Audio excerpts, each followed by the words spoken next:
Muy buenos días, queridos estudiantes de la Marcelina Emilia Muñoz Colón. El día de hoy, su maestra Rocío, su teacher, les estará explicando las clases que tenemos para el día de hoy, 16 de febrero 2024, y les voy a enviar también por esta vía la clase del lunes 19, recordando que estamos recuperando estas clases debido a las elecciones municipales que se estarán celebrando este 18 de febrero.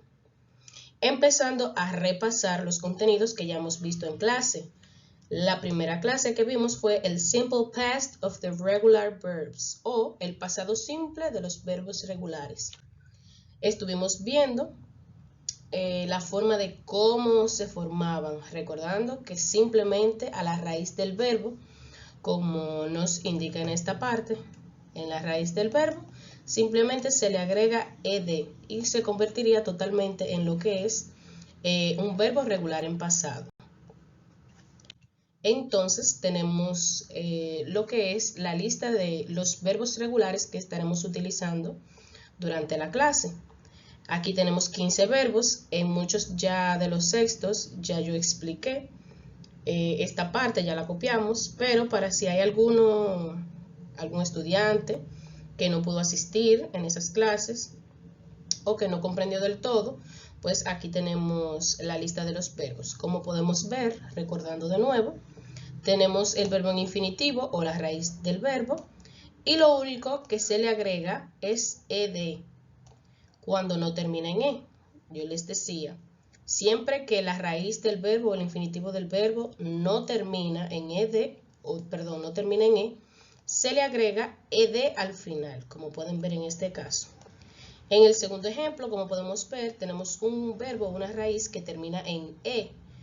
Por lo que yo lo que hago para convertirlo en pasado es pasar la raíz de igual forma y agregarle simplemente una d al final, y con eso el verbo pasa a estar completamente en pasado.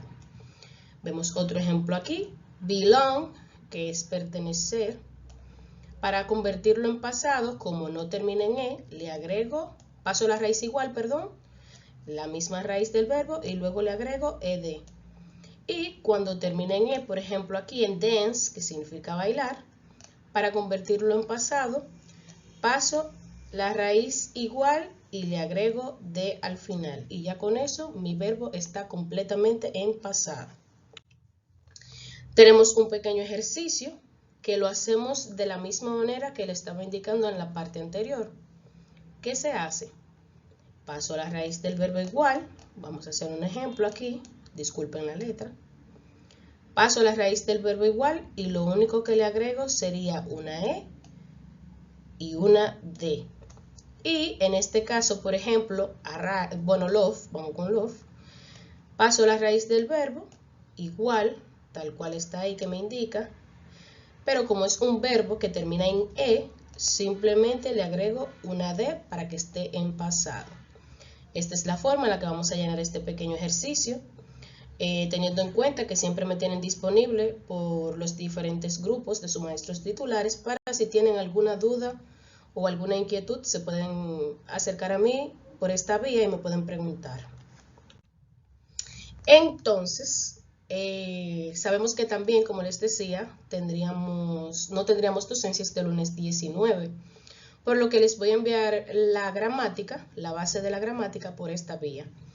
El tema que estaríamos viendo sería the simple past of the verb to be. Seguimos en la misma vibra del pasado, pero en este caso tendríamos el pasado simple del verbo to be.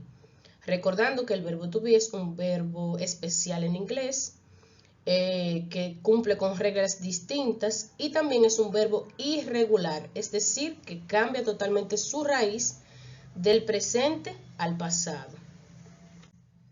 Aquí podemos ver que nos indica que la intención pedagógica o nuestro propósito con esta clase es conocer la forma correcta de emplear la gramática del verbo to be en pasado de manera oral y escrita, para luego, como les había dicho, expresar algunas ideas, sentimientos, valores o experiencias en pasado. Iniciamos definiendo que podemos utilizar el pasado simple del verbo to be para hablar de situaciones y estados del pasado, es decir, acciones que ya sucedieron. El tiempo pasado del verbo to be en inglés tiene dos formas. Como les decía, es un verbo irregular que rompe con algunas reglas. En este caso, como son dos verbos, el verbo to be representa ser o estar. Tiene también dos formas en inglés que sería para referirse. Sería was y were. Pero esto lo vamos a ver más adelante, de cómo se compone cuando utilizo was y cuando utilizo were. Les voy a leer la gramática en inglés. La definición dice: we can use the past simple of the verb to be to talk about situations and states in the past. The past tense of the verb to be in English has two forms, was and were. Was and were. Esas son las pronunciaciones de las dos formas en las que se puede utilizar el verbo to be en inglés. How to use it? ¿Cómo utilizarlo? Bueno, como nos dice aquí. We use was, utilizamos la parte de was, for he, she, it, and I. Recordando los pronombres que habíamos visto en clase. He, para él, she, para ella, it, para eso o esa, and I, para yo. Esos son los pronombres con los que se utiliza el verbo to be en pasado con la palabra was.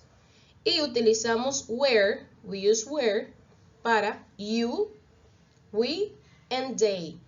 Generalmente, para los pronombres en plural utilizamos were, pero también para el pronombre tú. Recordando que you puede significar tú o ustedes. Tenemos algunos ejemplos de cómo se utiliza en la parte de abajo. Example, I was hungry this morning. Yo estaba hambriento esta mañana. It was sunny yesterday. Estuvo soleado ayer. You were in the garden yesterday. Tú estabas en el jardín ayer. Y por último, they were at the beach last weekend. They were at the beach last weekend. Ellos estuvieron en la playa el fin de semana pasado. Viendo aquí la utilización de los pronombres y el verbo to be en pasado. Por ejemplo, tenemos I y tenemos it, que fueron utilizados con was, como nos indicaba en la parte de arriba, como nos indicaba aquí. Y también tenemos que you and they, que como podemos ver son también utilizando el verbo to be en pasado, pero con pronombres ya, como les decía, el pronombre tú, que you, y el plural, que es ellos. Entonces se utiliza were, asimismo como nos indicó en la parte de arriba. Esto sería todo lo que tienen que copiar. Quiero que lo tengan en sus cuadernos, recordando poner la fecha indicada. Esta es la clase del lunes 19. Y en la anterior, recordar poner la fecha del día 16. Esto sería todo de mi parte. Agradecerles por su atención y su tiempo. Y se lo hice de esta vía, a manera de video de YouTube, para que puedan repetir la explicación o puedan repetir o mantener la diapositiva para copiarla las veces o el tiempo que necesiten. Muchas gracias, mis chicos de sexto, y nada, que pasen un feliz fin de semana largo.